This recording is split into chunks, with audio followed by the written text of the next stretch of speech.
वो क्या। चलिए टॉपिक पे आते हैं। तो ये जो ईरान इजराइल का वॉर है, इसमें कितनों को लगता है कि ये वॉर वाकई में सही है? क्या क्या मतलब नतीजा निकलने वाला है?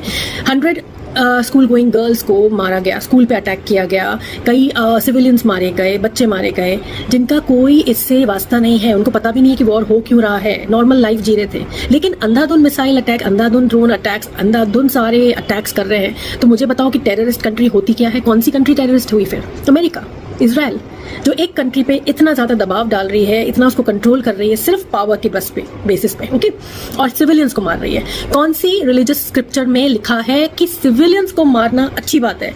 अगर कोई अच्छे कॉज के लिए भी अमेरिका लड़ रहा है, इजराइल लड़ रहा है, किसी वजह से मिडिल ईस्ट में तनाव पैदा कर रहा है, अगर उनको लगता है वो बहुत अच्छा काम कर रहे हैं, तो मैं उनसे ये पूछूंगी कि अच्छा काम कर रहे होगे, अच्छी इंटेंशन होगी आपकी, ओके ठीक है, लेकिन मुझे ये बताइए कि सिविलियंस को मार के कौन कह सकता है कि आपकी इंटेंशन अच्छी है?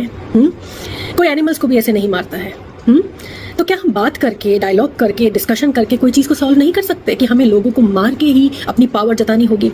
मैं मिस्टर ट्रंप से ये पूछना चाहती हूँ कि आप जो ये जियो पॉलिटिकल आपने टेंशंस क्रिएट कर रखे हैं देश में, जहां हम तेल के लिए भी आप पे आश्रित हैं, ऑयल के लिए आश्रित हैं, अपनी मतलब जो चीज़ें काम में आती हैं हमारे देश में, कई चीज़ें हम इंपोर्ट कर रहे हैं अननेसेसरीली, ठीक है, तो इन सब के लिए जो हम आपके ऊपर आश्रित हैं और आप हम पे आश्रित हैं, कई कंट्रीज हैं ना जो एक दूसरे पे डिपेंडेंट हैं, exports imports are all a type of economic growth of countries and it's basically balancing the economy of the country. उस बैलेंस को बिगाड़ के लोगों को क्यों परेशान कर रहे हो? क्या हम जो टैक्स पेयर्स हैं, हम लोग इसलिए टैक्स पे करते हैं कि हम आपकी नाटक देखें कि आप दूसरे देशों पे अटैक कर रहे हो और टेंशन्स पैदा कर रहे हो, हमारे लिए है ना बेसिक सुविधाएं की कटौती कर रहे हो। आज एलपीजी के लिए भी हम टेंशन में है कि हमें मिलेगा कि नहीं, पेट्रोल डीजल के दाम बढ़ेंगे तो सारी गुड्स के दाम बढ़ेंगे, उस रेशो में सैलरीज नहीं बढ़ रही है, उस रेशो में एम्प्लॉयमेंट भी नहीं जनरेट हो रहा है।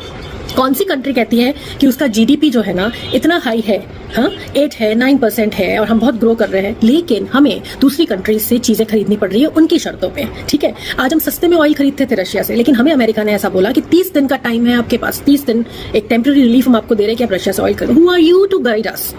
Who are you? अमेरिका के ऊपर कब से हम आश्रित होने लग गए? ब्रिटिशर्स तो हमें रूल करके चले गए, तो अब वापस से एक दूसरी कंट्री हमें डोमिनेट करेगी। तो मैं ये पूछती हूँ हाथ जोड़ के हमारे लीडर से, हमारे जो ऑनरेबल लीडर्स हैं वो लोग क्यों चुप बैठे हैं? Why they are doing such a kind of deal जिसमें हमें ज्यादा डिपेंडेंट होना पड़ रहा है एक ऐसी कंट्री के लिए जो टेररिज्म को बढ़ावा दे रही है और जियो पॉलिटिकल टेंशंस को बढ़ा रही है। मैं तो एक ही लाइन में एंड करूंगी मेरा video, no country has the right to kill innocent people and civilians and create a war like situation and escalate it on their terms without taking into confidence the other countries. We are living in a world where all the countries are dependent on each other. You cannot rule the whole world by your insane ideas, Mr. So and so. Bye.